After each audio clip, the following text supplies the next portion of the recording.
So, yun, meron na namang na-collect na bili si Pam sa Shopee.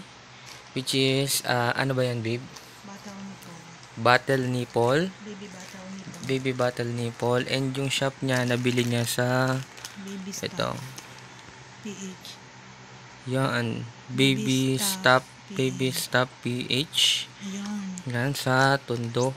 Tondo, Manila. Yan. So, yan yung shop nila. So, pero kung ano, ilalagay natin yan sa description para mabilis natin, yung link para makita nyo rin agad. So, babe, ano to? Magkano to? For only 57 pesos. 3 pieces. For only 57 pesos, 3 pieces na siya. Baby bottle. Baby bottle. May size pa yon? Wala. Oh, ano siya? Medium.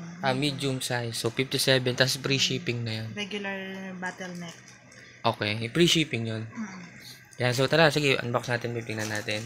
So, tingnan natin kung ano yung actual item.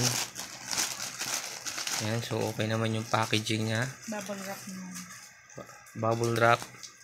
And then, parang naka-double plastic siya. Bubble wrap yung isa. Okay.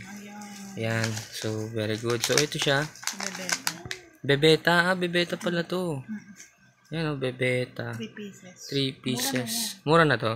Kung pwede bumili ka sa Sa mall. labas. Okay. So, for only 57 pesos, free shipping niya to nakuha. Diyan na ako laging bumibili. Ayan. So, tara, buksan mo ngayon sa 15 na natin. Itong shop na to. Maraming talagang mga pambata. Mga bottle, mga baby bottle, ganun. Okay. So, yan siya, medium size. Malaki, no? Normal lang naman. Regular neck yan. Di ba may wide neck? Oo. Itong regular neck lang. Regular neck. Ayan. So, kung gusto nyo ring umorder, order lang kayo. No? It's up to you kung gusto nyo ding subukan yung item nila. So, lalagay ko yung sa description box yung link ng shop nila. So, yun lang. Okay.